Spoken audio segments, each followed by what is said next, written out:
ఈరోజు మనం AP Telangana civil rules of practice కి సంబంధించి chapter 15 copies and copies establishment certified copies ఎలా తీసుకోవాలి అన్న దాని గురించి మనం నేర్చుకుందాం.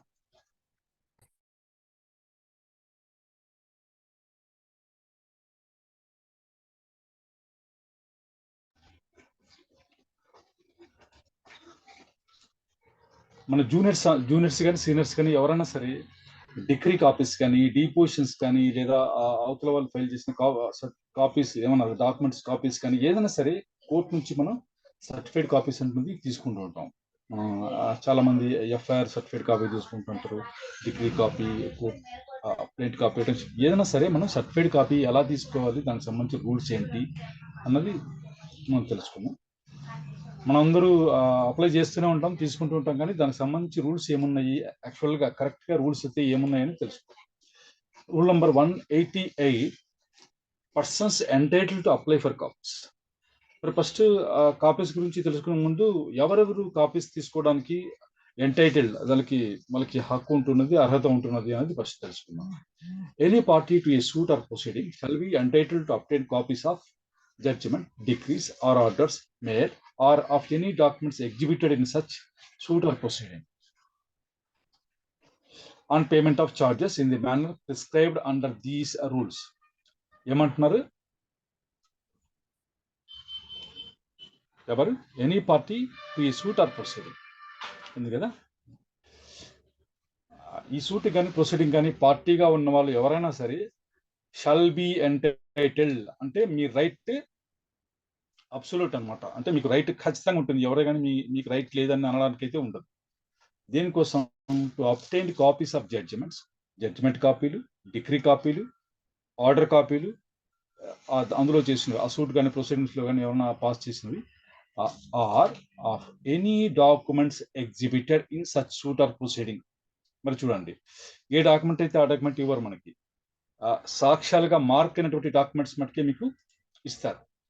ఇంత ఎగ్జిబిట్స్గా మార్క్ అయినటువంటి డాక్యుమెంట్స్ మాత్రం మీకు తీసుకునే దానికైతే మీకు ఎంటైటిల్మెంట్ ఉంటుంది, అర్హత ఉంటుంది, హక్కు ఉంటుంది అనమాట. మరి తీసుకోవాలంటే మీరు ఏం చేయాలా? On payment of charges in the manner prescribed under these rules. ఈ రూల్స్ అంటే ఏపీటీఎస్ తెలంగాణకు సంబంధించి కూడాను ఇదే వర్తిస్తాయి కాబట్టి ఏపీటీఎస్ సివిల్ రూల్స్ ఆఫ్ ప్రాక్టీస్లో చెప్పబడినటువంటి చార్జెస్ మీరు పే చేస్తే మీకు ఆ డాక్యుమెంట్స్ కానీ, జడ్జిమెంట్స్ కానీ, డిగ్రీస్ కానీ, ఆర్డర్స్ కానీ వాటి యొక్క సర్టిఫైడ్ కాపీస్ ఇవ్వడం జరుగుతుంది. ఇలా చాలామంది సిఏలు ఫైల్ చేస్తుంటారు, మీ సీనియర్స్ చెప్తాను, లేదా మీరు సొంతంగాను కాపీ అప్లికేషన్ ఫైల్ చేస్తుంటారు, సిఏ అంటుంటారు దాన్ని. అదే అనమాట. ఆ సిఏకి మీరు స్టాంప్స్ అఫిక్స్ చేసుకుంటారు కదా, అది దాని గురించి కూడా ఈ రూల్స్లోనే వస్తుంది.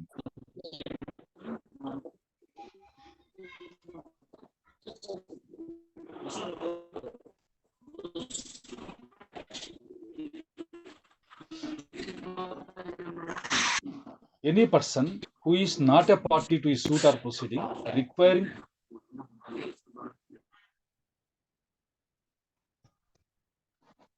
requiring copies of judgment, decrees or orders made or of any documents exhibited in such suit or proceeding may apply to the court for grant of such copies by duly stamped petition supported by an affidavit stating the purpose for which the copy is required. పైన ఏమనుకున్నాం? ఎవరికి అర్హత ఉంది అంటే any party to suit or proceeding అన్నాం. కిందికి వచ్చేసరికి any person who is not a party కాని వ్యక్తి ఏం చేయాలి అన్నది. ఇక్కడైతే వీళ్ళు డైరెక్ట్గా ఊరికే సిఏ ఫైల్ చేస్తే సరిపోతుంది, పార్టీస్ అనేది సిఏ వేస్తే సరిపోతుంది. అదే పార్టీ కాని వ్యక్తులు ఏం చేయాలంటే మే apply to the court for grant of such copies.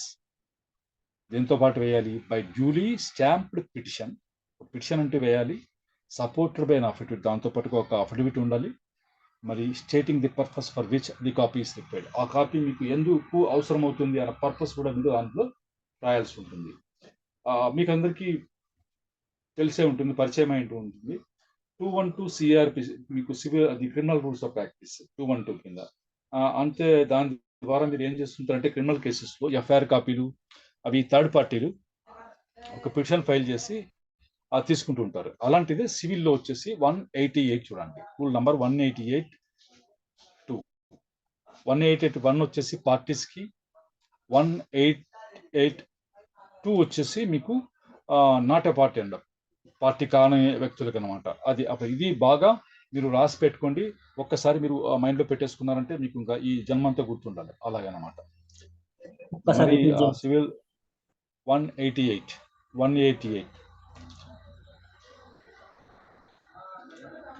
ఇది ఈ పిటిషన్ అఫిడవిట్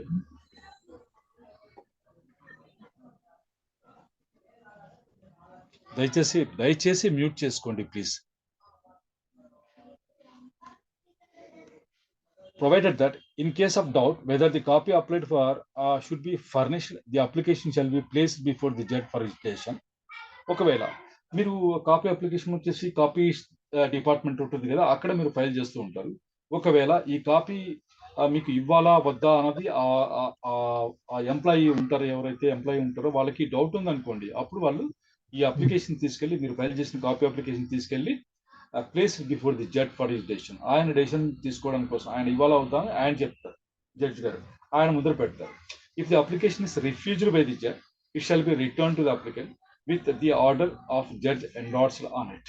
ఒకవేళ జడ్జి గారు రిఫ్యూజ్ చేస్తారనుకోండి, రిఫ్యూజ్ చేసినటువంటి ఎండార్స్మెంట్ ఆ పిటిషన్ పైన రాస్తాడు కదా, రిఫ్యూజ్ అని చెప్పేసి జడ్జి గారు. దాంతో పాటుగా ఇది ఎవరైతే అప్లై చేశారో అప్లికెంట్కి రిటర్న్ చేయాల్సి ఉంటుంది. నెక్స్ట్, మరి ఏదంటే అది మీరు ఆ కాపీస్ అప్లై చేయొచ్చా లేదా, ఏవి చేయకూడదు, ఏది చేయాలని చెప్పి 189 కాపీస్ ఆఫ్ కాన్ఫిడెన్షియల్ పేపర్స్. ఇది కొన్ని రహస్యమైనటువంటి డాక్యుమెంట్స్ ఉంటాయంటే అందరికీ చూపించకూడనివి, అందరికీ ఇవ్వకూడని డాక్యుమెంట్స్ ఉంటాయి కొన్ని. ఏవి అంటే nothing in this rule shall entitle a person to a copy of, అంటే ఏ వ్యక్తికి కూడా హక్కు కలిగించవు ఈ రూల్స్లో. మామూలుగా పార్టీస్కి ఎంటైటిల్మెంట్ ఉందని చదువుకున్నాం కదా, పార్టీస్ కూడా ఎంటైటిల్మెంట్ ఉండదు. వేటి విషయంలో అంటే judges notes or minutes, judge ఏదైనా నోట్స్ రాసుకున్నా సరే, ఆయన మినిట్స్ రాసుకున్నా సరే. కరెస్పాండెన్స్ నాట్ స్ట్రిక్ట్లీ స్ట్రిక్ట్గా జ్యుడిషియల్ కరెస్పాండెన్స్ కానీ కూడా. Next, confidential correspondence. వీటి కాపీలు అయితే మీకు సిఏ ఫైల్ చేస్తే ఇవ్వరు.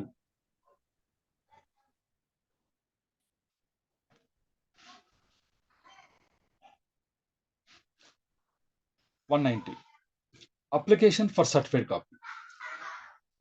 A person entitled to obtain a copy or who has obtained an order of court under these rules may present an application therefore to the superintendent of the copies, or where there is no such officer, to the chief ministerial officer, either in person or by his advocate or the latter's authorized clerk between the hours of 11 AM and 3:30 PM. ఎవరైనా సరే copy కావాలనుకున్న వాళ్ళు application పెట్టాలట. Application ఎవరికి ఇవ్వాలి? Superintendent of the copies. పెద్ద కోర్టులో ఉన్నప్పుడు కాపీస్లకంతా కలిసి ఒక సూపరింటెండెంట్ ఉంటాడు, ఆయనకి ఏమైనా ఇవ్వాలి. లేదా అలాంటి ఆఫీసర్ లేనప్పుడు చీఫ్ మినిస్ట్రియల్ ఆఫీసర్ ఎవరైతే ఉన్నారో వాళ్ళకి, మీ పర్సన్ అయినా ఇవ్వచ్చు, అంటే పార్టీ డైరెక్ట్గా ఇవ్వచ్చు, లేదా అడ్వకేట్ ఇవ్వచ్చు, లేదా అడ్వకేట్ యొక్క క్లర్క్ కూడా ఇవ్వచ్చు అప్లికేషన్ తీసుకెళ్ళి. ఇక్కడ మీకు బాగా చూసుకోండి, మీరు ఏ టైంలో అంటే ఆ టైంలో సిఏ ఫైల్ చేయడానికి కుదరదు. టైమింగ్ ఇచ్చారు 11 AM to 3:30 PM. మీరు 4 గంటలకి 4:30కి వెళ్ళి సిఏ ఫైల్ చేసి ఇవ్వు అంటే కుదిరే పని కాదు. ఇది కూడా మీకు తెలిసి ఉండాలి. Next, if the proceeding or madam any doubts? Last లో మేడం.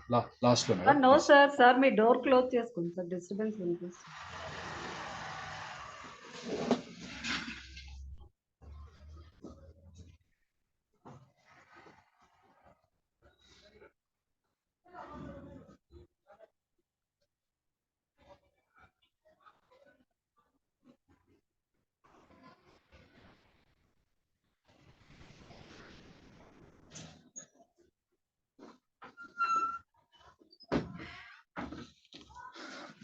మేడం బయట పిల్లలు బైక్ శబ్దం వస్తుంది, sorry. If the proceeding or document has been sent to another court, the application may, or the opinion of the applicant, be forwarded to the said court for compliance or be returned to him for presentation to the said court. ఒకవేళ మనం మనం ఏదైతే copy కోసం apply చేశామో ఆ document అన్నది వేరే కోర్టుకి ఒకవేళ అది పంపించబడి ఉంటే మీకు ఎవరైతే అప్లికేషన్ వేస్తారో వాళ్ళకి అది వెనక్కన ఇవ్వచ్చు, లేదా మీరు ఏ కోర్టుకి అయితే ఆ డాక్యుమెంట్ పంపించడం జరిగిందో ఆ కోర్టు కూడా అప్లికేషన్ ఫార్వర్డ్ చేయొచ్చు అనమాట.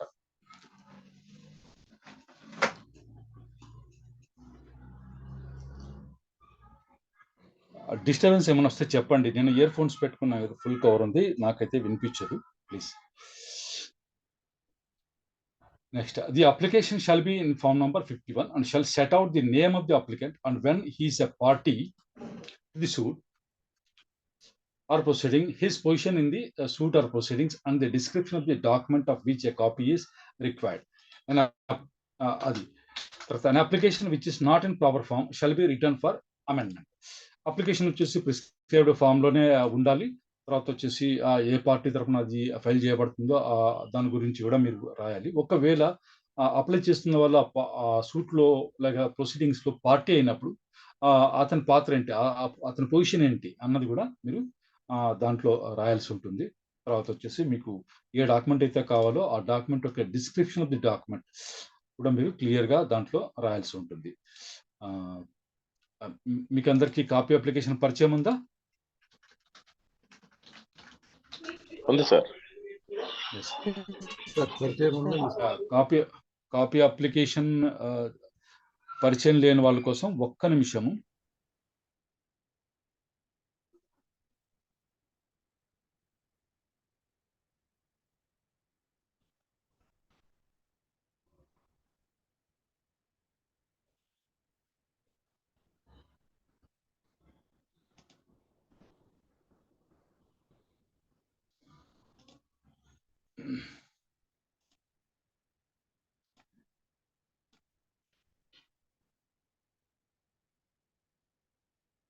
ఇది కాపీ అప్లికేషన్. మీరు పైన కోర్టు పేరు, లేదంటే మన జేఎఫ్ఎం అయినా సరే,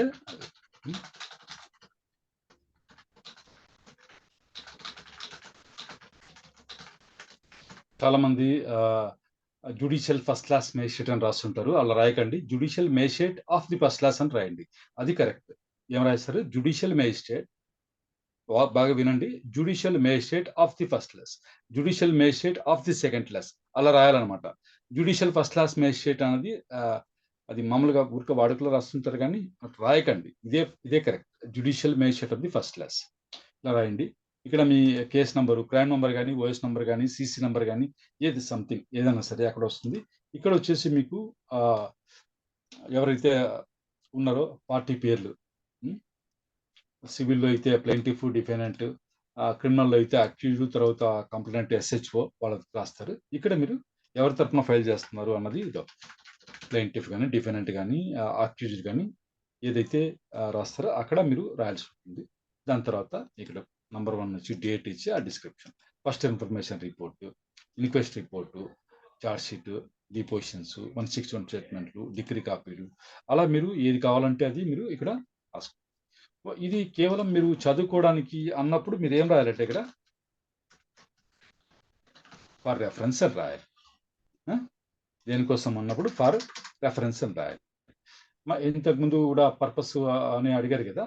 ఇప్పుడు ఒకవేళ ఒకతను ఎఫ్ఐఆర్ కాపీ తీసుకోవాలనుకుంటాడు, దేనికోసము యాంటిసిపేటరీ బిల్ అప్లై చేసుకోవడానికి, మీరు అప్పుడు ఇలా రాస్తారు.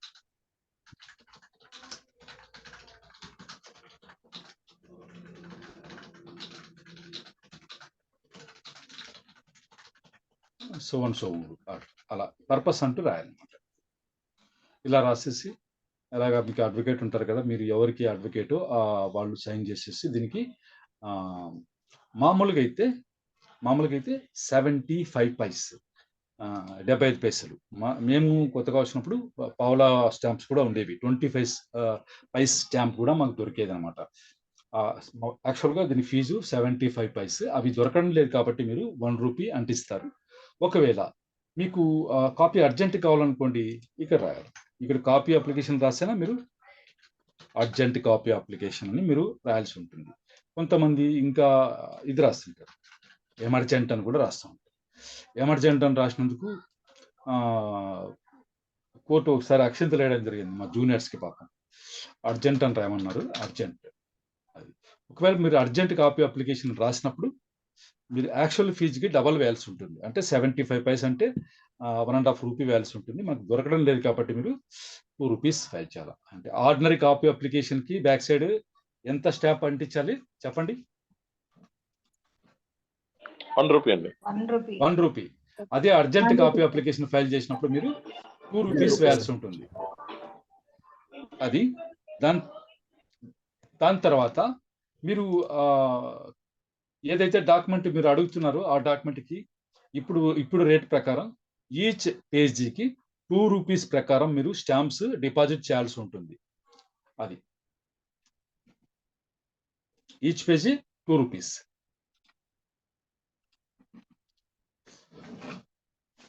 నెక్స్ట్ అది చెప్పారు కదా, సిఏ ఎప్పుడు ఫైల్ చేయాలంటే 11 నుంచి 3:30 లోపల వేయాలి. ఒకవేళ మనం అడుగుతున్నటువంటి డాక్యుమెంట్ వేరే కోర్టుకు పంపించింది అయితే మన అప్లికేషన్ అక్కడికైనా ఫార్వర్డ్ చేయొచ్చు, లేదా మనల్ని అక్కడికి వెళ్ళి అప్లై చేసుకోకండి అని కూడా మనకు చెప్పొచ్చు అన్నమాట వాళ్ళు. Next, the application shall be in form number 51.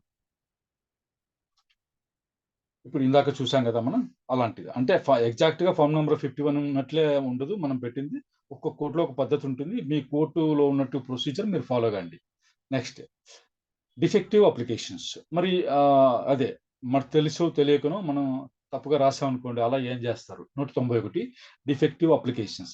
When application is return for amendment A time limit of days shall be fixed for it's representation. ఒకవేళ ఏదైనా మనం తప్పుగా రాసాం అనుకోండి, అలాంటప్పుడు రిటర్న్ చేస్తారు. లేదు సార్, నా వాయిస్ అయితే క్లియర్గా ఉంది. నాది నెట్ ఫుల్ స్పీడ్లో ఉంది. ఇవి నా ఇయర్ ఫోన్స్ మైక్ అయితే చాలా సొఫిస్టికేటెడ్. పిన్ను పడ్డా కూడా మీకు వినిపిస్తుంది. ప్రాబ్లం మీ దగ్గరే ఉంది. సారీ, నెట్ మీకు ఇది తక్కువ ఉంటుంది సార్. తర్వాత రిటర్న్ చేస్తూ అయ్యా దీన్ని అవసరమైనటువంటి అమెండ్మెంట్ చేయండి అని చెప్పేసి time granted for 7 days 3 days అట్లాగే రాసి వెనక్కి ఇస్తారు. A defective application which is not taken return of by the applicant and not represented within the period specified above shall be struck of.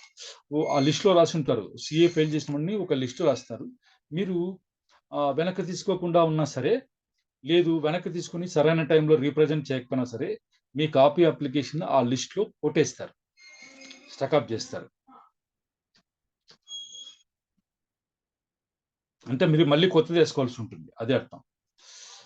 192 copies of proceedings of high court. Sign దగ్గర advocate అంటే ఆ కేసులో ఉన్న advocate sir, నేను ఆఖరిలో చెప్తాను sir, please sir, please.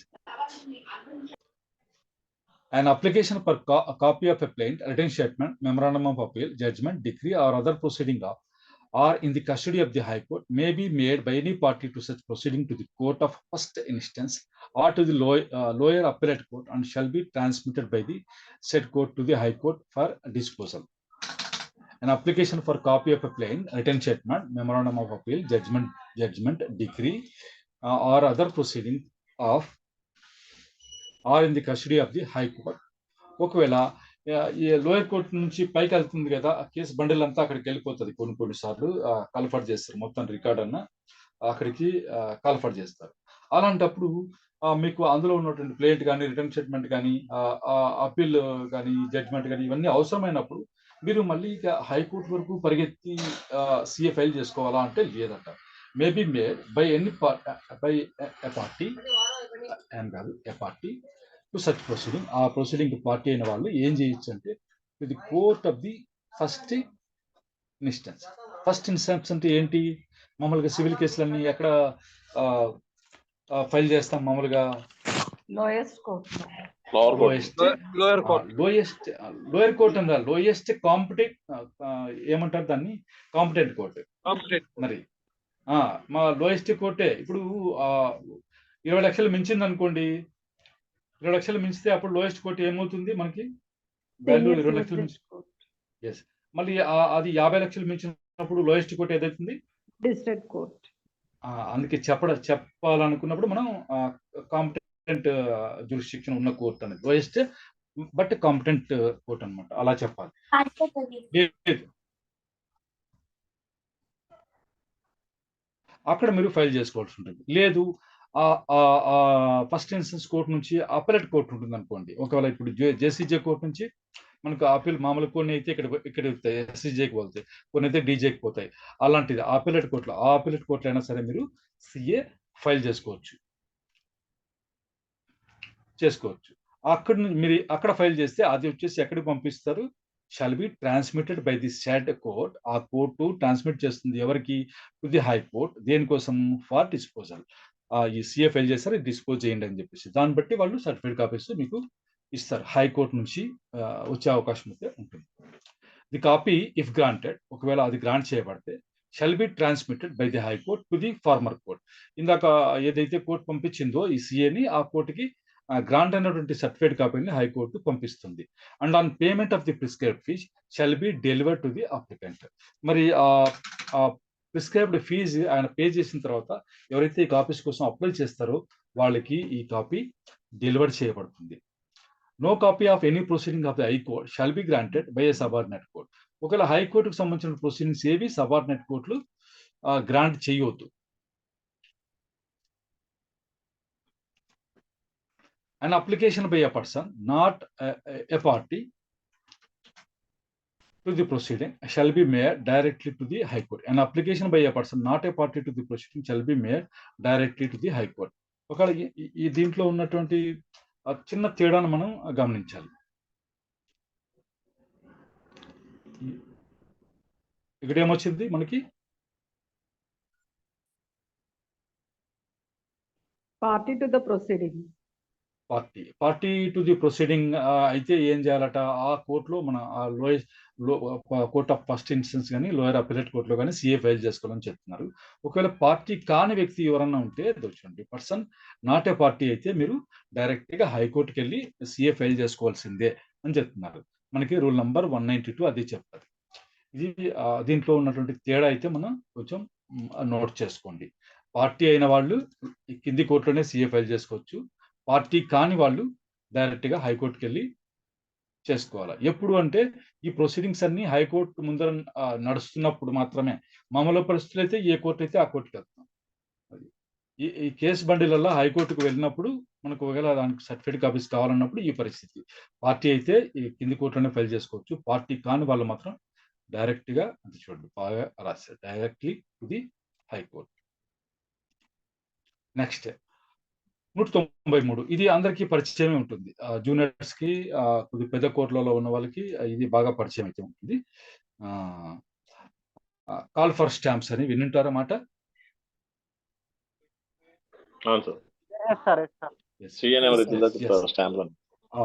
అవునవును.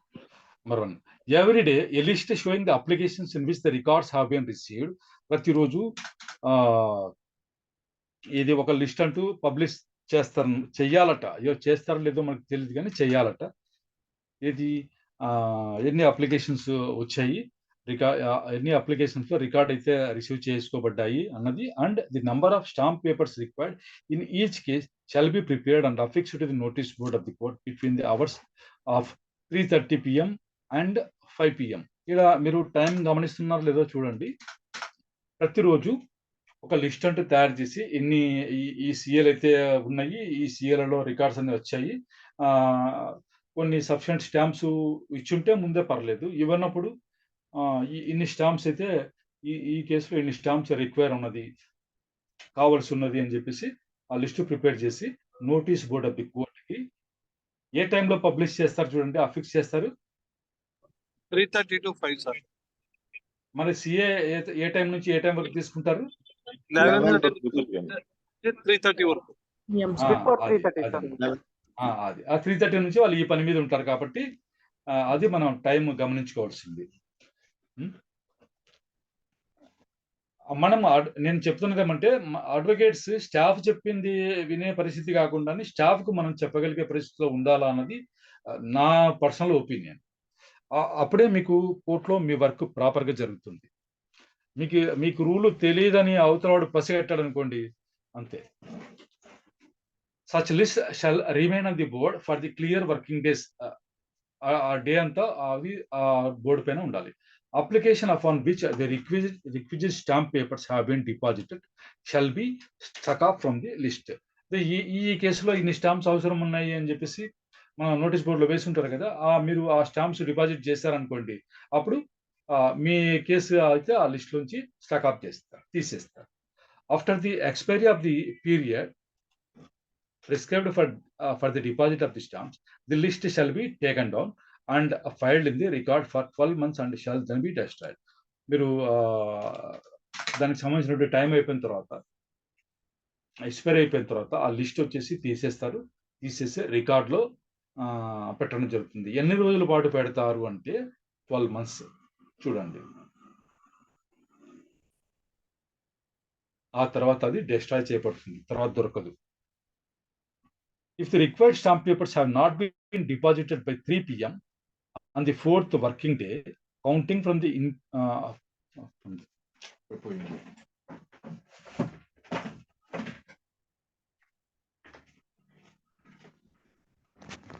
అక్కడ చూడరా ఏదో మిస్ అయింది.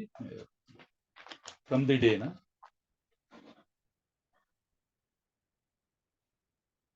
ఇక్కడ పోయింది. అండ్ సార్, అంతే madam. And including that on which the list were counting from and including that.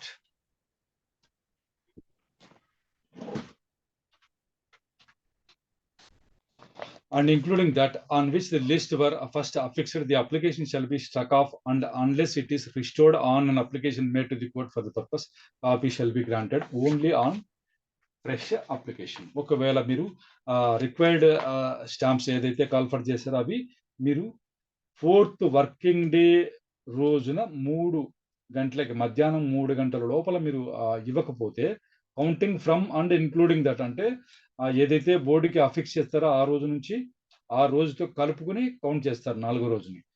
అప్పుడు మీరు ఆ స్టాంప్స్ ఇవ్వకపోతే అక్కడ నుంచి మీ సిఏని వాళ్ళు స్ట్రక్ ఆఫ్ చేస్తారు, అంటే మీ సిఏ చెల్లకుండా పోతుంది.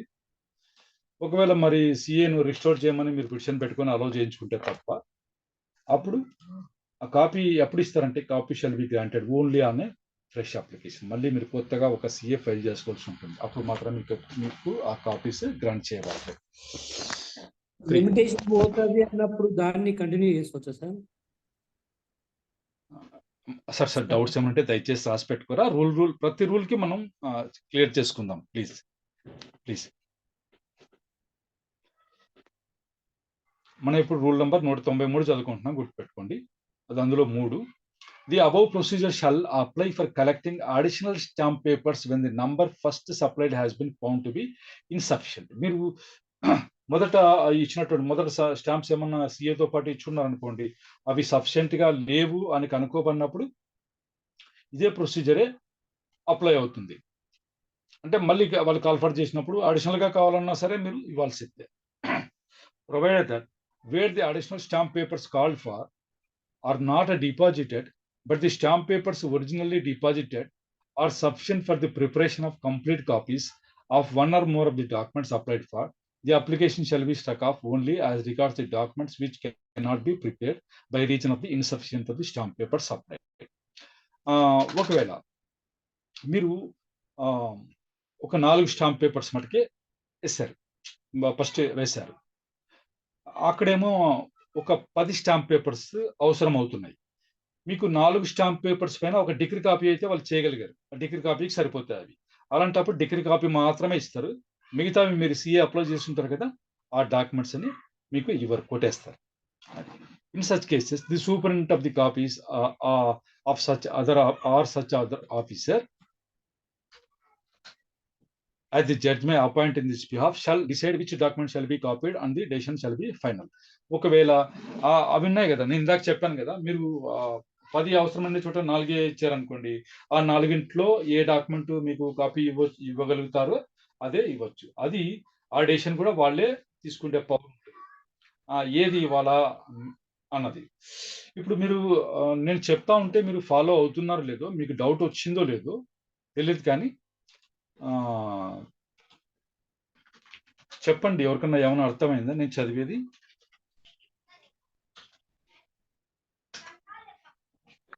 చదువుతుంటే ఎవరికి డౌట్ రాలేదు? 2-3 కాపీస్ అడిగాం అనుకోండి, ఇప్పుడు జడ్జిమెంట్ కాపీ, తర్వాత డిగ్రీ కాపీ, ఇంకేమన్నా ఎఫ్ఐఆర్ అలాంటిది అడిగినప్పుడు మనం రిక్వెస్ట్ స్టాంప్స్ కట్టలేదు అంటే ఇప్పుడు 20 రూపీస్ ఇస్తే ఒక 10 రూపీస్ అలా కట్టాం అనుకోండి. లేదు సార్, లేదు, అది కాదు సార్, అది కాదు, వేరే. అది కాదండి, వేరే. సరే చెప్పండి. ఇంకా ఒకటి సబ్మిట్ చేస్తాం సార్. Stamp paper sir. ఎవరు సార్ మాట్లాడింది?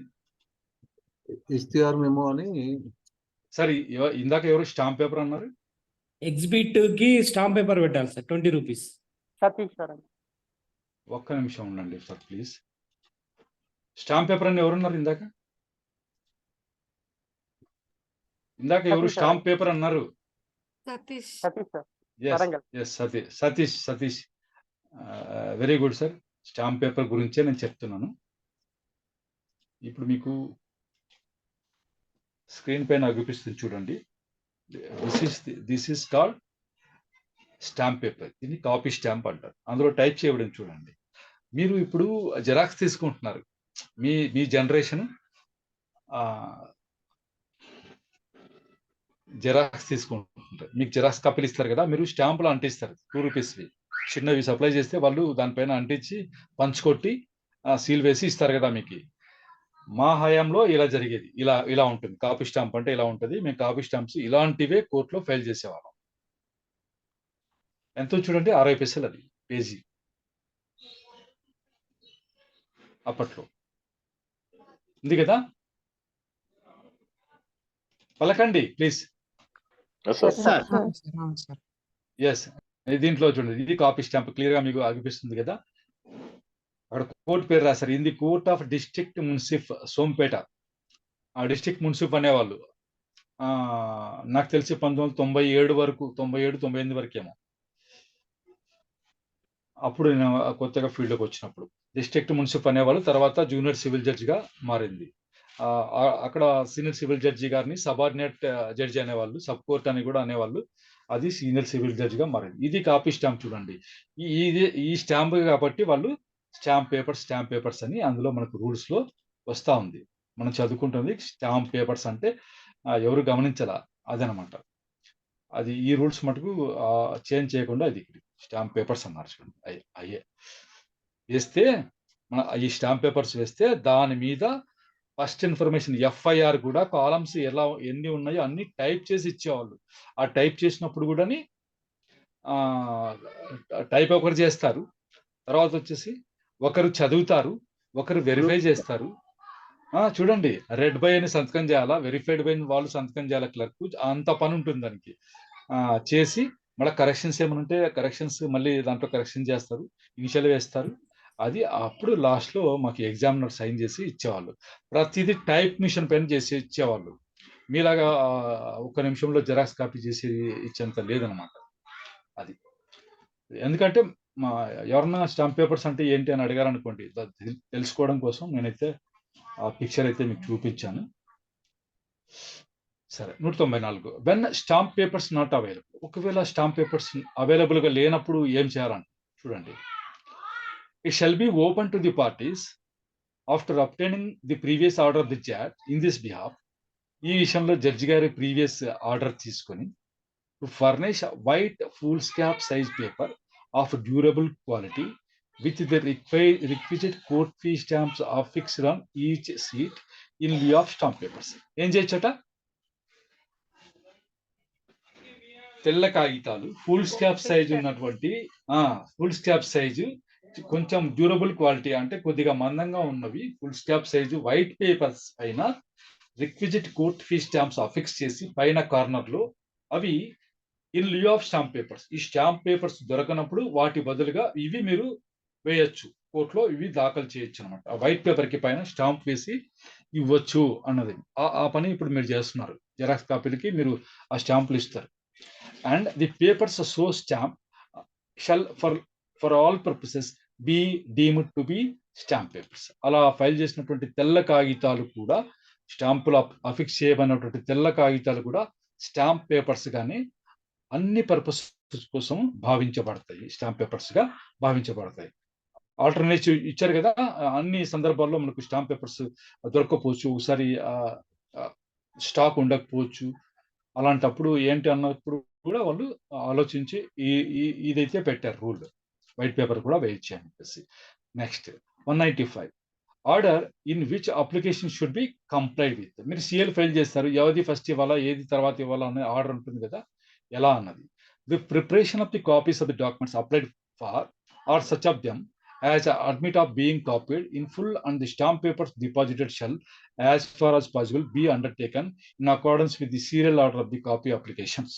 సరే, ఏది ముందుగా చేయాలంటే ఏ సిఏతో పాటు అయితే అవసరమైన స్టాంపులు అన్ని ఫస్ట్ వేసి ఉంటారు, అంటే full on the stamp paper deposited, ఇది ఇన్ ఫుల్ వేసి ఉంటారు, వాటికి ప్రిఫరెన్స్ ఇవ్వాలా. అవి సీరియల్ ప్రకారం ఫస్ట్ డిస్పోజ్ చేయాలా, అలా అనమాట. అది ఇక్కడ మళ్ళీ ప్రొవిజన్ ఇచ్చారు. Provided that copies of decrees and judgments if any comprised in an application shall have precedence over copies of other documents included in the application.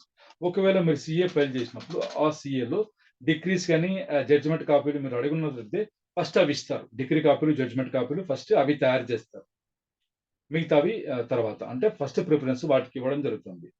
A special order for precedence as regards any particular application shall be made only on a separate application duly stamped under the court fee act and praying for such an order. ఒకవేళ ఈ సిఏని మాకు అందరికంటే ముందుగా ఇవ్వండి అని మీరు అడిగే ఇది ఉందనుకోండి, అప్పుడు స్పెషల్ ఆర్డర్ అయితే ఉండాలా. ఇది సపరేట్ అప్లికేషన్ ద్వారా దాన్ని కూడా కోర్ట్ ఫీ యాక్ట్ ప్రకారం స్టాంప్ వేయబడి ఉండి ఆ అప్లికేషన్ పైన ఏదైతే మనం ఆ ఆర్డర్ కోసం అడుగుతున్నామో అప్లికేషన్ పైన కోర్ట్ ఫీజ్ యాక్ట్ ప్రకారం స్టాంపు అఫిక్స్ చేయబడి ఉండాలి. దాని మీద స్పెషల్ ఆర్డర్ అంటూ మనకు అవసరమైందని చెప్పి అప్లై చేసుకోవాలి. అప్పుడు జడ్జి గారు అలో చేస్తే మీ అప్లికేషన్ అయితే సిఏ మొదట్లోనే ఫస్ట్లోనే ఇచ్చేస్తారు. దానికి కూడా మీరు ఒక అప్లికేషన్ అయితే పెట్టాలి. ఆ అప్లికేషన్కి కోర్ట్ ఫీజ్ యాక్ట్లో ఎంత ప్రిస్క్రైబ్ చేయబడి ఉందో అది మీరు వేసుకోవాలి. అందుకే కోర్ట్ ఫీజ్ యాక్ట్ అన్నది చాలా ముఖ్యం అడ్వకేట్స్కి. ఏ పిటిషన్కి ఏం ఫైల్ చేయాలా అన్నది, ఎంత స్టాంప్ అఫిక్స్ చేయాలా అన్నది కోర్ట్ ఫీజ్ యాక్ట్లోనే ఉంటుంది.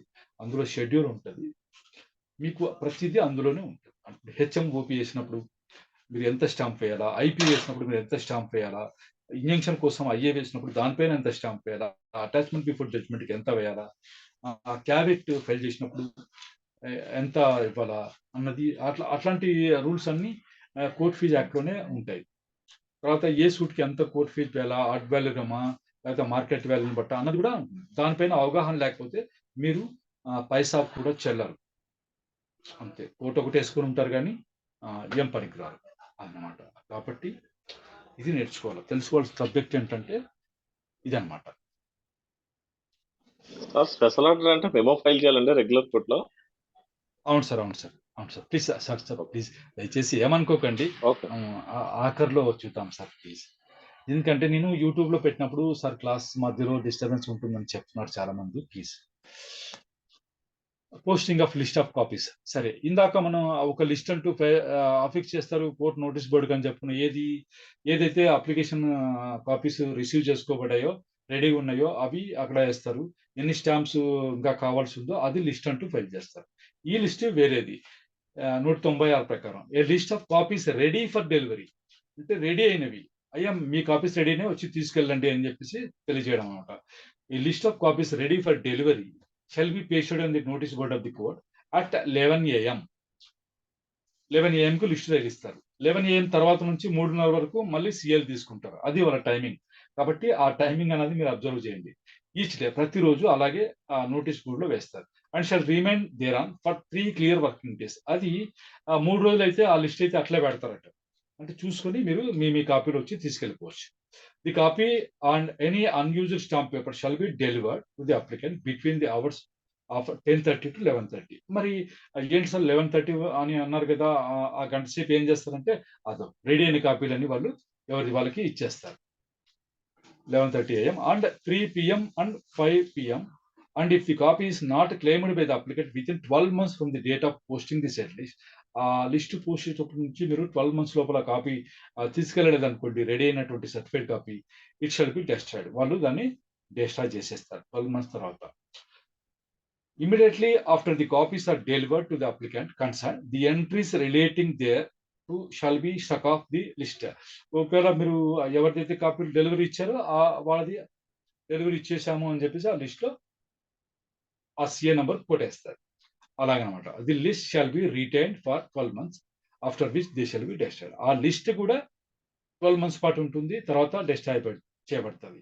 ఇందాక మనం చెప్పింది సర్టిఫైడ్ కాపీస్, రెడీ అయిన సర్టిఫైడ్ కాపీస్ 12 months పెట్టుకుంటారు, ఆ తర్వాత చించేస్తారో కాల్ చేస్తారో డెస్ట్రాయ్ చేస్తారు.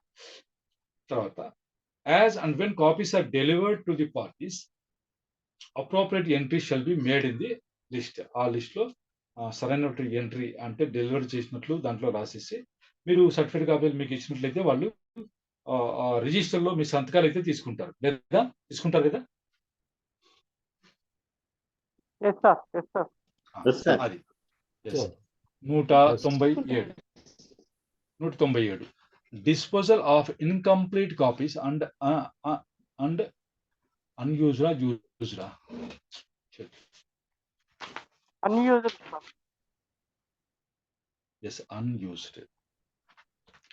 unused stamp papers. Where an application is stuck off in the whole or in part, the applicant shall not be entitled to the incomplete copy of any document prepared on this behalf.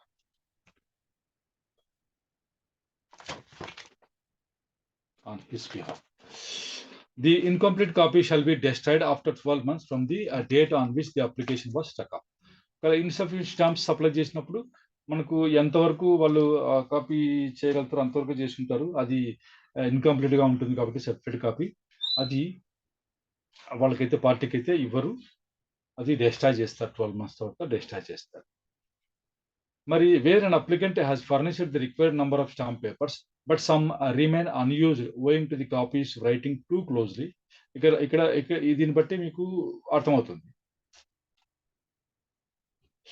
The presiding officer of the court shall forward the unused stamp papers to the local or nearest treasury officer. వెనక్కి వరట చూడండి. ఒకవేళ మీరు కావాల్సినటువంటి స్టాంపులు అయితే మీరు ఇచ్చారు, కానీ ఆ రాసేటువంటి కాపీస్ ఎవరైతే ఉన్నారో వాళ్ళు ఏం చేశారు చూడండి, ఇక్కడ ఏం రాశారు. Treasury కి పంపిస్తారు. కాదు, కాపీస్ట్ ఏం చేశాడు, ఎందుకు మిగిలాయి అంటున్నా.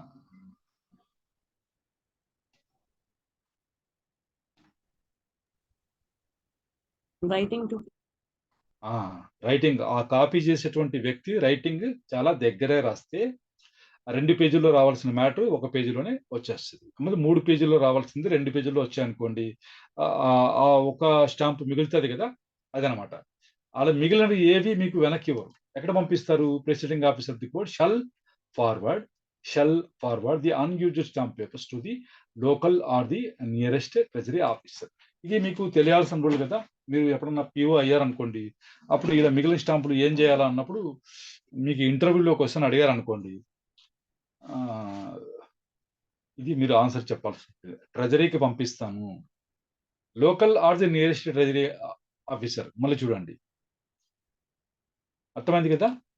లోకల్ కానీ లేదా నియరెస్ట్ ట్రెజరీ ఆఫీసర్ అంటే మీరు ఆ కోర్టు ఉన్న చోట లోకల్ గా ట్రెజరీ ఉంటే పర్వాలేదు, లేదా అతి సమీపంలో ఉన్న ట్రెజరీ ఆఫీసర్ కు అయితే అవి పంపించాల్సి ఉంటుంది. అన్యూజ్డ్ స్టాంప్ పేపర్స్ కూడా. Where stamp papers have been furnished in excess of the requirements or where an insufficient number of stamps of papers have been furnished and the applicant fails to furnish the required number of additional stamp papers within the prescribed period, it shall be noticed on the notice board that the unused stamp papers will be held at his disposal for a month from the date of affixure of such notice and will be sent to him by registered board. If within the above period he remits the cost of dispatch, which shall be stated.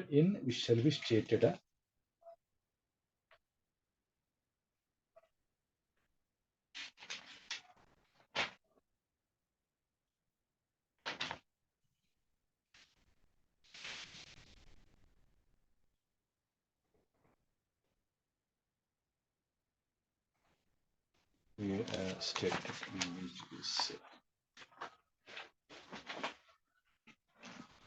In each case, if the amount be not remitted under no arrangements made to take delivery within the period fixed, the unused stamp shall be treated as cancelled and sent to the local or nearest treasury officer. ఒకవేళ ఈ పరిస్థితుల్లో ఎప్పుడు ఎక్సెస్గా ఇచ్చారనుకోండి, requirement కట్టి ఎక్సెస్గా ఇచ్చినప్పుడు కానీ, లేదా insufficient number of stamps furnish చేసి మిగతా స్టాంపులు అడిగినటువంటి అడిషనల్ స్టాంప్స్ ఆ అప్లికెంట్ అయితే ఫర్నిష్ చేయనప్పుడు ప్రిస్క్రైబ్ పీరియడ్ లోపల, అప్పుడు ఏం చేయాలంటే నోటీస్ బోర్డుకు వేస్తారు. అయ్యా మీరు ఇచ్చినటువంటి స్టాంప్స్ వాడనటువంటివి నా దగ్గర ఉన్నాయి, ఒక మంత్ లోపలైతే నేనే మీకు మీరు అప్లై చేస్తే వెనక్కి ఇచ్చేస్తాము. ఎట్లా will be sent to him by register post if within the above period he remits the cost to dispatch. ఆ రిజిస్టర్ పోస్ట్ చేయడానికి తగినటువంటి కాస్ట్ మీరు రెమిట్ చేస్తే మీకు రిజిస్టర్ పోస్ట్ ద్వారా పంపిస్తాము ఒక నెల లోపల అని చెప్పేసి నోటీస్ బోర్డులో వేస్తారు. ఇది అమౌంట్ బి నాట్ రెమిటెడ్, ఆ రిజిస్టర్ పోస్ట్ చేయడానికి కావాల్సినటువంటి అమౌంట్ రెమిట్ చేయకపోయినా, లేకపోతే no arrangements made to take delivery, ఆ డెలివరీ తీసుకోవడానికి అరేంజ్మెంట్స్ ఏమీ చేయకపోయినా, అప్పుడు అన్యూజ్డ్ స్టాంప్స్ ఏం చేస్తాయంటే అవి cancel shall be treated as cancelled and sent to the local or nearest treasury office. Cancel అయితే చేయరు, క్యాన్సిల్ అయినట్టుగా ట్రీట్ చేసి అవి అక్కడికి పంపిస్తారు. మరి డెలివరీ బై పోస్ట్, ఇది కూడా కొత్తగా మీరు తెలుసుకుంటున్న విషయం. The applicant May in his application for a certified copy apply that the same may be delivered to him through the post at a specified address, and in such case the copy shall be forwarded accordingly, and if the applicant so requires, by register post. ఈ అవకాశం ఉందని మనలో చాలా మందికి తెలియదు.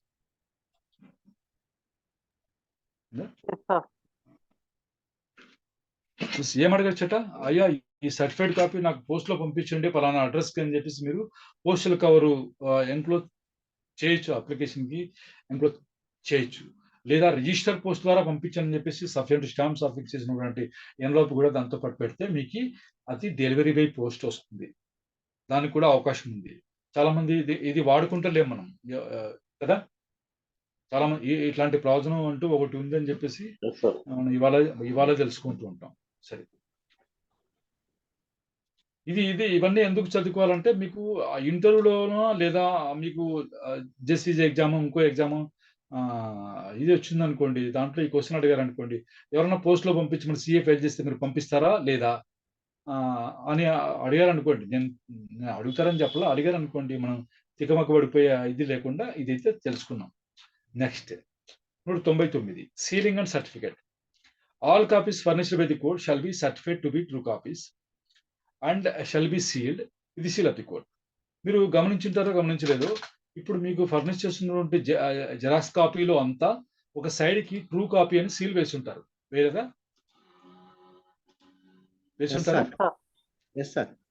True copy అని seal వేస్తారు. అది ఆ ట్రూ కాపీ అని సీల్ వేస్తారు. ఆ ట్రూ కాపీ కింద ఎగ్జామినర్ అని ఒకటి ఉంటుంది, దానిపైన వాడు సైన్ చేస్తాడు. తర్వాత ప్రతి పేజీ పైన కోర్టు సీల్ అంటూ వేస్తారు, కోర్టు సీల్ గా ఉంటుంది, కోర్టు సీల్ అయితే వేస్తారు. The superintendent of copies or other officer appointed by the judge shall initial every alteration. అది చూడండి, ఇక్కడ నేను చెప్పాను కదా ఇందాక తప్పులు ఉంటే వాళ్ళు ఇనిషియల్ వేస్తారని చెప్పేసి కరెక్ట్ చేస్తారు, ఇనిషియల్ వేస్తారు. Every alteration and interlineations in the copy, ఒకవేళ మధ్యలో రాయాల్సి వచ్చిందని ఏదైనా పదం మిస్ అయితే మనం రాయాల్సి వచ్చింది అనుకోండి, దాన్ని కూడా అతను ఇనిషియల్ వేస్తాడు. And shall sign certificate of the foot thereof that the same is a true copy, and shall also state the number of alterations and the interlineations made therein.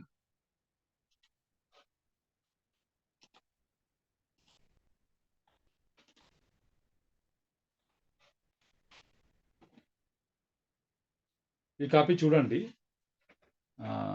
ఇందులో మీకు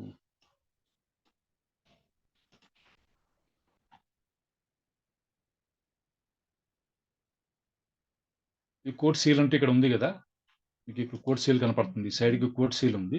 ఈ దిగువన దీంట్లో కనిపించలేదు, కానీ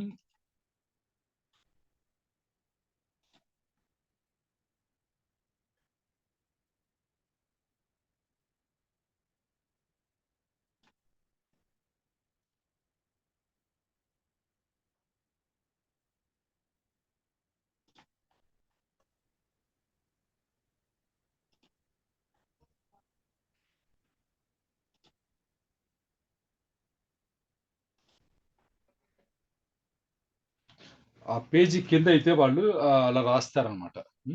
సర్లేండి పోనీ అయితే కనిపించలేదు, రాస్తారు.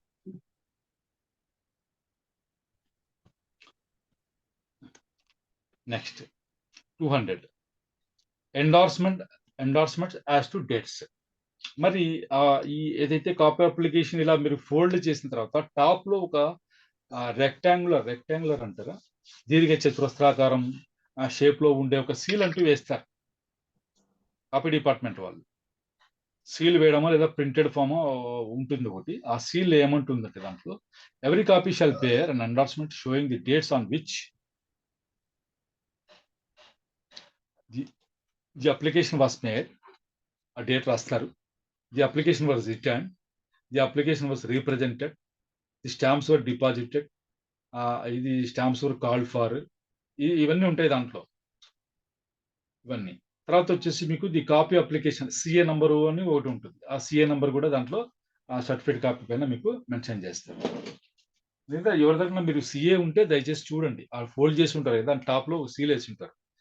ఆ సీల్ ఇవన్నీ రాసి ఉంటారు. ఎగ్జామినర్ లేదా సూపరింటెండెంట్ గారు సైన్ చేసి ఉంటారు దాంట్లో. ఆ సీల్ కింద ఆ సీల్ వేసిన తర్వాత చూడండి, అబ్జర్వ్ చేయండి. Next copy applications stuck off.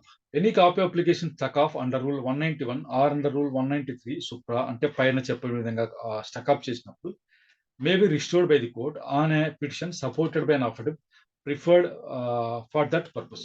ఒకవేళ మీ సిఏ స్టక్ అప్ చేశారనుకోండి, అప్పుడు మీరు అయ్యా పొరపాటు అయింది, మళ్ళీ దాన్ని ఇది రిస్టోర్ చేయండి అని చెప్పేసి మీరు కోర్టుకి ఒక పిటిషన్ పెట్టుకుంటే అయ్యే వేసుకుంటే మీకైతే కోర్టు అలౌ చేయొచ్చు, చేయకపోవచ్చు. The petitioner may deposit the required copy stamps along with the petition for restoration of the application for copies. మీరు ఫైల్ చేసినటువంటి పిటిషన్తో పాటు మీరు ఆ కాపీ స్టాంపులు కూడా మీరు డిపాజిట్ చేయొచ్చు అనమాట. Next every certified copy furnished after such restoration of the application for the copies shall bear an endorsement showing in addition to the details specified in rule 200 supra. మీకు ఈ పైన రూల్లో వచ్చేసి ఇక్కడ మటుకే ఉంటాయి. ఏంటి కాపీ మీరు అప్లికేషన్ ఎప్పుడు వేశారు, ఎప్పుడు ఏమైనా రిటర్న్ చేసి ఉంటే ఎప్పుడు రిటర్న్ చేశారు, రిప్రజెంట్ ఎప్పుడు చేశారు, స్టాంప్స్ ఎప్పుడు డిపాజిట్ చేశారు, అడిషనల్ అవి ఎప్పుడు కాల్ఫర్ చేశారు, మళ్ళీ అడిషనల్ స్టాంప్స్ ఎప్పుడు డిపాజిట్ చేశారు, కాపీ ఎప్పుడు రెడీ అయింది, ఎప్పుడు డెలివరీ అయింది అని రాస్తారు కదా. వీటితో పాటుగా ఈ వివరాలు కూడా రాయాలట. ఏది, ఎందుకంటే మీ అప్లికేషన్ స్టక్అప్ చేసినాక మళ్ళీ మీరు పిటిషన్ పెట్టి రిస్టోర్ చేసుకున్నారు కదా, అందువల్ల the date on which the application was stuck off, ఏ రోజు స్టక్ ఆఫ్ అయింది, తర్వాత the date on which petition was filed to restore the application, ఏ రోజు పిటిషన్ ఫైల్ చేశారు, తర్వాత ఏ డేట్ నాది అప్లికేషన్ రిస్టోర్ అయ్యింది. ఈ మూడు కూడా ఆ డీటెయిల్స్ పాటు ఈ మూడు కూడా దానికి యాడ్ చేస్తూ ఆ డీటెయిల్స్ కూడా దానిపైన మీరు ఎండార్స్ రాయాలని చెప్పి చెప్తున్నారు. నెక్స్ట్ 202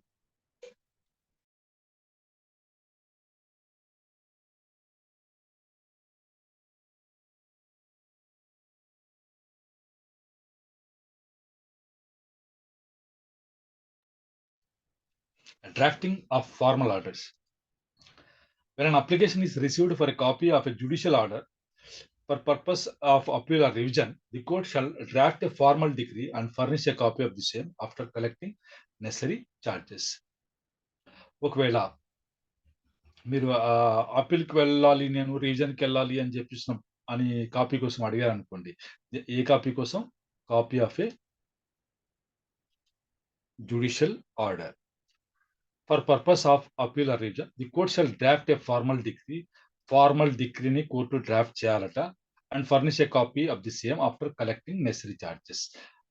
అవసరమైన ఛార్జీలు వసూలు చేసి ఆ ఫార్మల్ డిగ్రీ ఒక కాపీని అప్లికేషన్ పెట్టిన వాళ్ళకి ఇవ్వాలట. To avoid inconvenience to the appellate court in reading the typed papers, type చేసిన పేపర్స్ను చదవడంలో ఇన్కన్వీనియన్స్ అవాయిడ్ చేసేదాని కోసం ఏం చేయాలి, the court shall furnish the first return copy of judgement, decree or other order to the parties requiring them for purpose of appeal or revision. ఇది కూడా ఇవ్వాలట. ఇది కూడా మీకు కొత్తగా తెలిసిన పాయింటే. ఇవి కూడా ఈ రూల్ మొత్తం మీ అందరికీ కొత్తగా తెలిసింది అనుకుంటాను.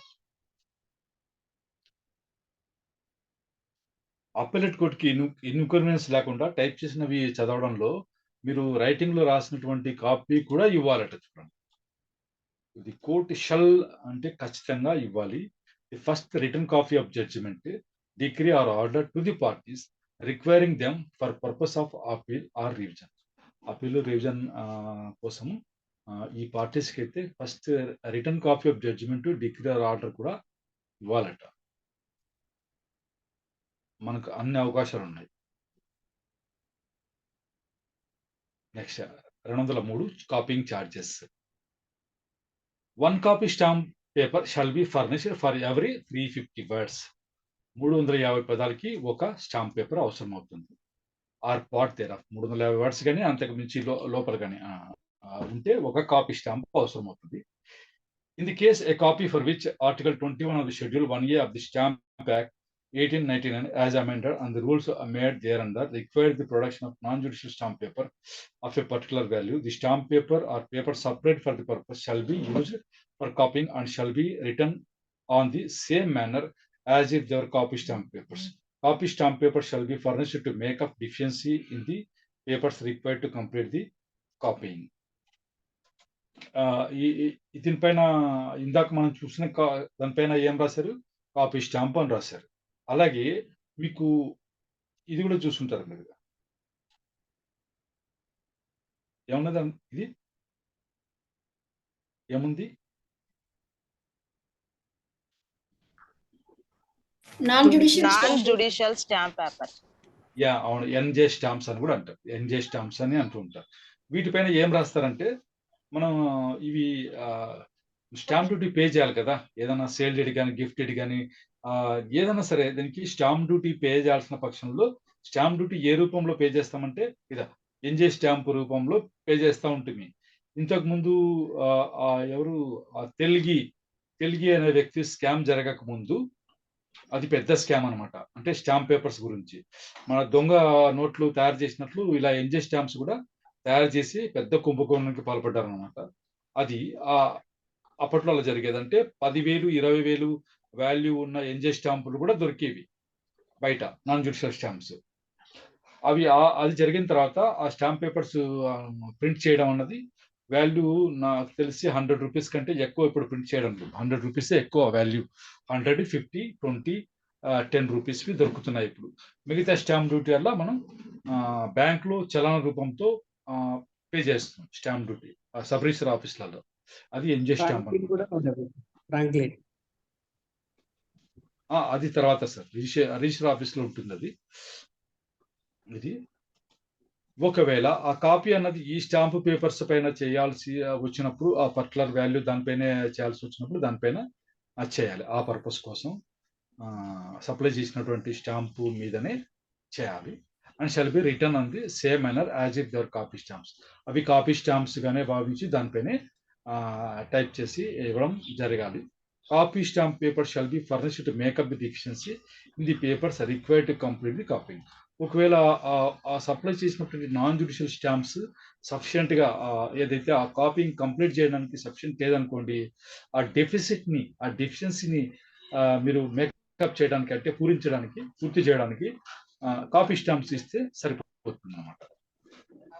మీకు నేను చెప్పింది కన్ఫ్యూజన్ గా ఉందేమో, కన్ఫ్యూజ్ పడకండి. ఇది ఎప్పుడవుతాయి సార్ చెప్తున్నాడు, ఇది article 21 schedule 1A stamp act అని చెప్తున్నాడు అని చెప్పేసి బాగా వినండి. ఒక కేసులో ఒక ప్రాపర్టీ వేలం జరిగింది, అంటే ఆక్షన్ జరిగింది. ఆక్షన్ జరిగిన తర్వాత ఒక వ్యక్తి దాన్ని పర్చేజ్ చేశారు. ఆ సేల్ ఏదైతే వేలం జరిగిందో ఆ వేలంలో ఎక్కువ పాట పాడిన వ్యక్తికి ఆ ప్రాపర్టీ ఇస్తారు కదా, అతను ఎక్కువ మొత్తానికి పాడుకున్నాడు. అతను ఆక్షన్ పర్చేసారు. అతను వచ్చేసి ఆక్షన్లో అతను పాడినటువంటి మొత్తం అంతా కోర్టులో డిపాజిట్ చేస్తారు. డిపాజిట్ చేసిన తర్వాత పౌండేజ్ అన్నది ఉంటుంది ఒకటి. పౌండేజ్ అన్నది బాగా వినండి, పౌండేజ్ అని పక్కన రాసి పెట్టుకోండి, అది తర్వాత మనకు వస్తుంది. ఆ పౌండేజ్ కూడా మీకు తెలిసి ఉండాలా. ఆ పౌండేజ్ అన్నది తర్వాత the amount required for stamp papers అది కూడా ఆయన పే చేయాల్సి ఉంటుంది. అది అంతా పే చేసిన తర్వాత అతనికి కోర్టు ఏమిస్తుంది, మరి కోర్టులో వేలం జరిగిన తర్వాత అతని పేరుతో మనకు ఆ ప్రాపర్టీని రిజిస్టర్ చేయించాలి కదా. ఇది అతని పేరుతో రావాలంటే మనం కోర్టు ఒక సర్టిఫికేట్ ఇష్యూ చేస్తుంది. సేల్ సర్టిఫికేట్ అంటారు దాన్ని, సేల్ సర్టిఫికేట్. ఆ సేల్ సర్టిఫికేట్ అన్నది దేనిపైన టైప్ చేస్తారు అంటే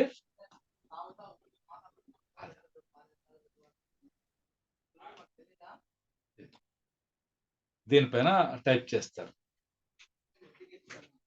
ఆ ఎన్జే స్టాంప్స్ డిపాజిట్ చేస్తారు. ఎన్జే స్టాంప్స్ తెచ్చుకోవడానికి సరైన డబ్బులు అతను పే చేస్తారు కోర్టుకి. వీళ్ళు వెళ్ళి ఆ స్టాంపులు పర్చేజ్ చేసి తెచ్చుకుంటారు, లేదా పార్టీనే తెమ్మని చెప్తారు. అలా తెచ్చినటువంటి ఎన్జే స్టాంప్స్ పైన కాపీ చేస్తారు. ఆ సేల్ సర్టిఫికేట్ ని టైప్ చేసి ఇస్తారు అతనికి. ఆ టైప్ చేయడంలో ఏం చేయాలంటే shall be return on the same manner as if there copy stamp papers. ఈ ఎన్జే స్టాంప్స్ ని కాపీ స్టాంప్ పేపర్స్ గానే భావించి అదే పద్ధతిలోనే టైప్ చేసి ఇవ్వాలి. అంటే పేజీకి 350 వర్డ్స్ అక్కడ రాశారు చూడండి, అలా అనమాట. అలా టైప్ చేసి ఇవ్వాల. సరే, మీరు ఏం చేశారు నేను చెప్తాను, బాగా వినండి. దీనికి అర్థం ఏంటి అన్నది చెప్తాను చూడండి. ఒక సేల్ సర్టిఫికేట్ కోసము 100 రూపాయల స్టాంపులు అవసరమయ్యాయి. 100 రూపాయల స్టాంపులు అవసరమయ్యాయి. మీరు అక్కడ సబ్ రిజిస్టర్ ఆఫీస్కి వెళ్ళి కేవలం 50 రూపాయలవి 2 తెచ్చారు. 50 రూపాయలవి 2 తెచ్చారు. 50 రూపాయలు 2 స్టాంపుల పైన వాళ్ళైతే సేల్ సర్టిఫికేట్ టైప్ చేయడం స్టార్ట్ చేశారు. ఇంకా 2 పేరాలు మిగిలిపోయినాయి, ఇంకా టైప్ చేయాల్సి ఉంది. అప్పుడు ఏం చేస్తే సరిపోతుంది?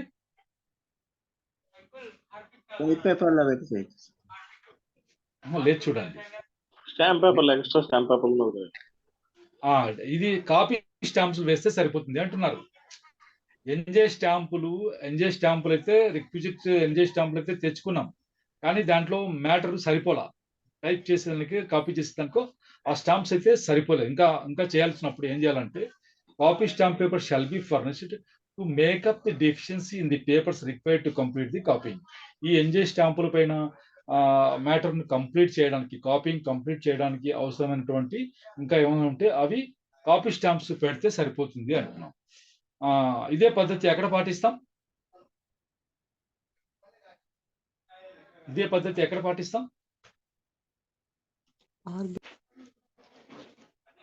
రిజిస్ట్రేషన్ అప్పుడు కూడా పాటిస్తాం. అర్థమైందా? వైట్ పేపర్ ఎక్కువ యాడ్ చేస్తారు. వైట్ పేపర్లో యాడ్ చేస్తారు. అదే అఫిడవిట్ ఇచ్చేటప్పుడు కూడా ఒక పేజీలో అఫిడవిట్ సరిపోలేదు అనుకోండి, ఇంకో షీటు వైట్ పేపర్ పెట్టవచ్చు అన్నమాట. అఫిడవిట్ 10 రూపీస్ స్టాంప్ పైన ఇస్తారు కదా, అలా అనమాట. అదే ఇది. మళ్ళీ ఒకసారి మీరు చదువుకోండి తర్వాత. నెక్స్ట్, ఎన్ని words రాయాలట? 175 words shall be written on each page. 4 figures shall be taken as equivalent to 1 word. 4 ఏమంటారు అంకెలు ఒక వర్డ్ గా భావించుకోవాలి. 175 పదాలు ఒక పేజ్ లో రాయాలి. అంటే బ్యాక్ సైడ్ కూడా రాయించాను చూడండి. రాసే 350 వర్డ్స్ అన్నారు కదా, 350 వర్డ్స్ కి 1 కాపీ స్టాంప్ అంటే 175 పదాలు ఒక పేజీ అంటే బ్యాక్ సైడ్ కూడా రాయొచ్చని మనం అర్థం చేసుకోవాలి. అంటే ఇప్పుడు లేదండి ఆ పద్ధతి, ఇదేనమాట. ఈ రూల్ కంప్లీట్ చేసి మనం ఇంతటితో ఆపేద్దాం. మనం చూద్దాం. Next, the copying fee for each page shall be ₹1. అప్పట్లో ₹1 ఉండేది, ఇప్పుడు జెరాక్స్ చేస్తున్నారు ₹2 పెట్టారు. Or such fee as the government may prescribe from time to time. Where the value of the stamp paper is less than the prescribed fee, the deficiency shall be made good in the shape of adhesive coat fee stamps when the copy is written on non-judicial stamp paper. Adhesive coat fee stamp of the prescribed fee shall be affixed to each page on which the copy has been made. The copying fee shall not be collected in cash. పైన పేర్కొన్న అంటే పైన మనం చెప్పుకున్నటువంటిది ఏదంటే NJ stamps అయితే correct వాల్యూనే ఉన్నాయి, కానీ copying complete కాల. అలాంటప్పుడు ఎక్స్ట్రా కాపీ స్టాంప్స్ పెట్టమన్నారు, ఎన్జే స్టాంప్స్ అక్కర్లా. కానీ ఇక్కడ మనకి ఏమైంది?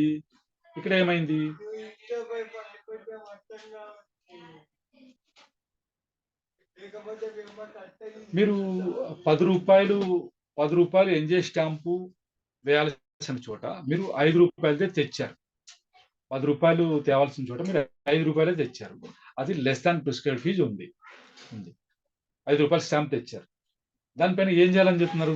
The deficiency shall be made good. ఆ తక్కువ పడింది దేని ద్వారా పూర్తి చేయబడాలి అంటే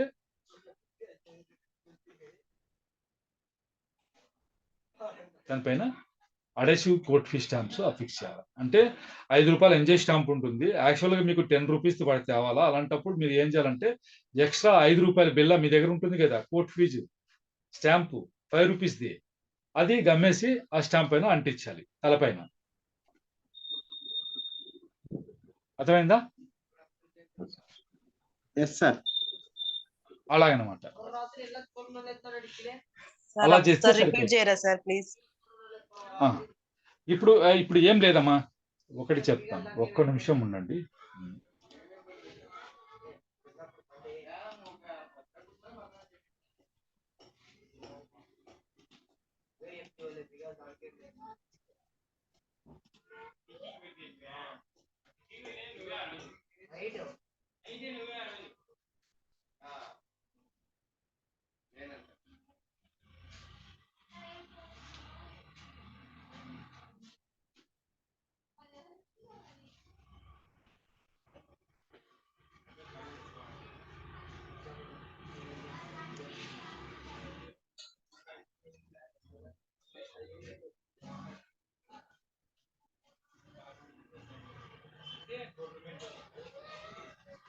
సార్ వినిపించట్లేదు సార్. లేదు సార్, నేను మాట్లాడలేదు సార్, నేను మాట్లాడలేదు.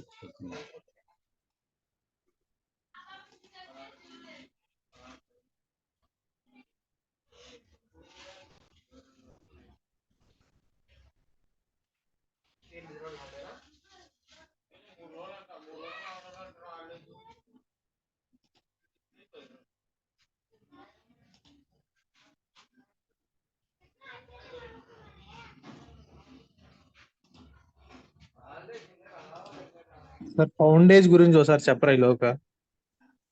అల్లి సార్ ఆఖరిలో చెప్తాం సార్, అది దారి మలుతుంది. పౌండేజ్ నెక్స్ట్ లో వస్తుంది మీకు. నెక్స్ట్ ఉన్నది అదే, నెక్స్ట్ ఉన్నది అదేను.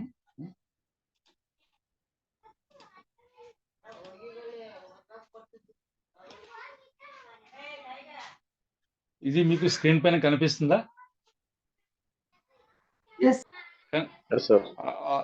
వాటిపైన చిన్న చిన్న స్టాంపులు అంటించారు చూసారా?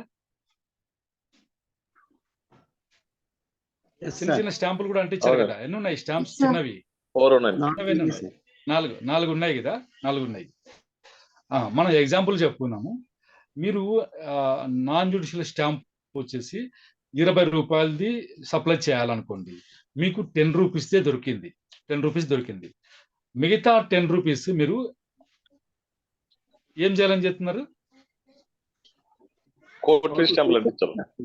ఇలా బిల్లలు అతికిచ్చారా, 2 4 అతికిచ్చారు కదా, అట్లా మీరు 2 5 రూపాయలవి దానికి అఫిక్స్ చేస్తే మొత్తం ఎంత అవుతుంది? 20 రూపీస్. అలా చెయ్యాలి అని అర్థం. ఆ రూల్ అర్థం అది అన్నమాట. అది సార్ జ్యుడిషియల్ స్టాంప్లా రెవెన్యూ స్టాంప్లా సార్? కాదండి, కోర్ట్ ఫీ స్టాంప్ సార్. ఎప్పుడైతే మీరు నాన్ జ్యుడిషియల్ స్టాంప్ వచ్చేసి డెఫిసిట్ పడింది అనుకోండి, వాల్యూలో డెఫిసిట్ ఉంటే ఆ డెఫిసిట్ ని ఎట్లా పూర్తి చేయాలంటే by affixing requisite court fee stamps అని చెప్తున్నారు. సింపుల్ గా అదే అర్థం. ఇది నేను చెప్తున్నది ఏమంటే, మీరు ఒకవేళ అదే నేను చెప్పాను కదా, 50 రూపాయలు ఎంజే స్టాంప్ కోర్టుకి సప్లై చేయాల్సినప్పుడు మీరు కేవలం 20 రూపాయలదే వేశారనుకోండి, మిగతా 30 రూపాయలు మీరు కోర్ట్ ఫీ స్టాంపులు దాని మొక్కన అంటించాలి అని చెప్పేసి సార్ ఇప్పుడు ఉన్నాయి సార్ లేవు. అది నేను అదే చెప్తున్నది. ఈ రూల్స్ అయితే అమెండ్ చేయలేదు ఇంకా, ఇప్పుడు లేవు, జెరాక్స్ లే దొరుకుతున్నాయి. ఎక్కడ అవైలబుల్ ఉంటాయి సార్? ఏమండి? ఎక్కడ అవైలబుల్ ఎక్కడ ఉంటాయి స్టాంప్స్? ఇప్పుడు లేవు సార్, ఇప్పుడు లేవు. Okay, thank you sir. Next, the cost of copying maps, plans, genealogical trees, tabular statements, or other matter requiring special skill shall be fixed by the judge and shall be deposited in cash in court. కొన్ని వాటికి special skill అవసరం ఉంటుంది. ఏవి అంటే అప్పట్లో xerox ఇచ్చేవాళ్ళు కాదు కాబట్టి మ్యాప్లు, ప్లాన్లు, genealogical trees, tabular statements or other matter requiring special skill అవసరమైనటువంటి మ్యాప్లు, ప్లాన్లు, genealogical trees, tabular statements other matter అవి వాటికి సంబంధించి ఆ జడ్జి గారు ఇంత ఫీజు అని ఫిక్స్ చేస్తారు. వాటికి మటుకు కోర్టు ఫీజు మీరు తీసుకోరు, కోర్టు ఫీజు స్టాంప్స్ రూపంలో తీసుకోరు, డబ్బులే కట్టాలి. ఎందుకంటే వాడు బయట నుంచి పిలుస్తారో ఇంకొక దగ్గర నుంచి పిలుచుకుంటారో తెలియదు కాబట్టి ఆ ప్రత్యేకమైనటువంటి నేర్పరితనం ఉన్న వాళ్ళని పిలిచి వాళ్ళతో ఆ పని చేయిస్తారు కాబట్టి మీరు క్యాష్ రూపంలో కట్టాలి. జీనియాలజికల్ ట్రీస్ అంటే ఏంటిది? వంశపారంపర్యం వంశవృక్షం సార్. వంశవృక్షము. వంశవృక్షం సార్. వంశవృక్షం. వంశవృక్షం. ఫ్యామిలీ ట్రీ కాదమ్మా, జీనియాలజికల్ ట్రీని అనాలా. అది వంశవృక్షం. తర్వాత దీన్ని కూడా మేము లీగల్ ఒపీనియన్స్ రాసేవాళ్ళు మామూలుగా ఇట్లా చెప్తా ఉంటారు. ఇది కూడా చూడండి, ఇదేముంది, ఇది meaning pedigree sir. Pedigree, lineage అని ఇక్కడ నుంచి చూడండి, లీనియేజ్, ఫ్యామిలీ బ్యాక్గ్రౌండ్, ఇవన్నీ పిడిగ్రీ అని కూడా అంటాం. మామూలుగా పిడిగ్రీ అని కూడా రాస్తుంటాం. They filed జీనియాలజికల్ tree sowing Pedigree అని చెప్పేసి రాస్తూ ఉంటాం. సరే, ఇవన్నీ జడ్జి గారు ఫిక్స్ చేస్తారు. దానికి సంబంధించి మీరు క్యాష్ కట్టాలి. మామూలుగా కాపీ అప్లికేషన్ కోర్టు ఫీ స్టాంపులు అంటించాలని పైన రూల్ చూసుకున్నాం కదా, ఇక్కడైతే అది వర్తించదు. Notice of such amount shall be pasted on the notice board of the court and the provisions of rule 193 shall apply to the payment of such amount. అయ్యా దీనికి డబ్బులు అవసరం ఉంది, డబ్బులు కట్టండి అని నోటీస్ బోర్డులో వేయాలి. అందుకు సంబంధించి రూల్ 193లో ఏ నిబంధనలు ఉన్నాయో అవే మీరు కూడా వర్తిస్తాయి. క్యాష్ కట్టాలి. ఈ వేటి విషయంలో క్యాష్ కట్టాలి? మ్యాప్స్, ప్లాన్స్, వంశవృక్షము, ట్యాబ్లెట్ స్టేట్మెంట్లు ఏమైనా టేబుల్ రూపంలో ఉన్నవి, వేరే ఏదైనా సరే మ్యాటర్, స్పెషల్ స్కిల్ అవసరమైనటువంటి మ్యాటర్ కాపీ చేయడానికైతే ఇలా క్యాష్ రూపంలోనే కట్టాలని చెప్తున్నారు. దయచేసి వీడియో ఆఫ్ చేసుకోండి సార్ ప్లీజ్. ఆ వీడియో ప్రొహిబిట్ చేశారు ప్లీజ్.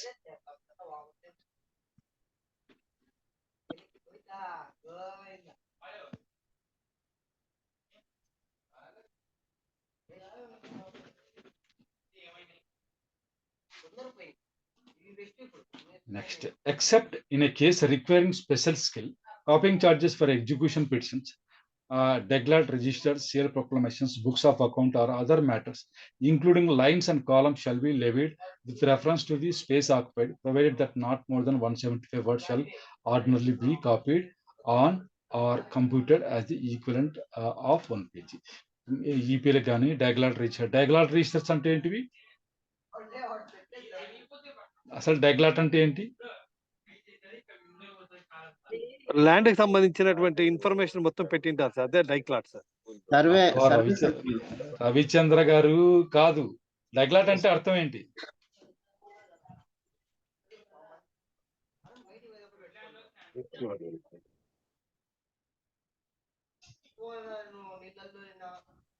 డైగ్లాట్ అంటే 2 భాషలలో రాసి ఉంటారు. అర్థమైందా? Okay sir. ఎన్ని భాషలు? 2 భాషలు.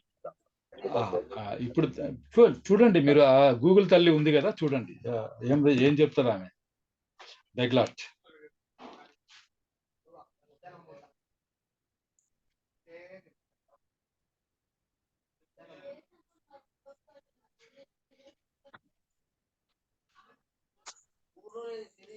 ఏమనింది?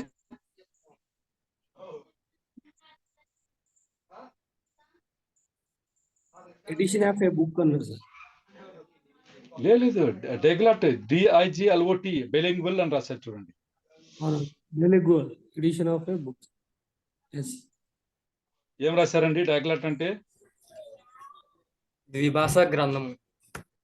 2 భాషలు ఉంటాయి. డైగ్లాట్ వర్షన్ అంటే 2 భాషలు, ద్విభాష అని ఉంటుంది, 2 భాషల్లో రాసుకుంటారు. డైగ్లాట్ రిజిస్టర్స్. డైగ్లాట్ అంటే మీరు చెప్పింది తప్పని కాదు రవిచంద్ర గారు. డైగ్లాట్ అని వాడుకలో రెవెన్యూ వాళ్ళదే డైగ్లాట్ ఉంటది, అది వేరే. Diglot registers, sale proclamations, books of account or other matters including lines and columns, అవన్నీ ఇవి క్యాల్కులేట్ చేసేటప్పుడు 175 వర్డ్స్ ఒక పేజీకి వచ్చేలాగా కాపీ చేయాలా, అలా ఆ ప్రకారంగానే లెక్క కట్టాలని చెప్పేసి చెప్తున్నారు. మరి ఇవాళకైతే క్లాస్ కంక్లూడ్ చేద్దాం. మనం ఎంతవరకు చదువుకున్నాము అంటే 203 రూల్ వరకు చదువుకుందాం. నెక్స్ట్ రూల్ రేపు చదువుకుందాం.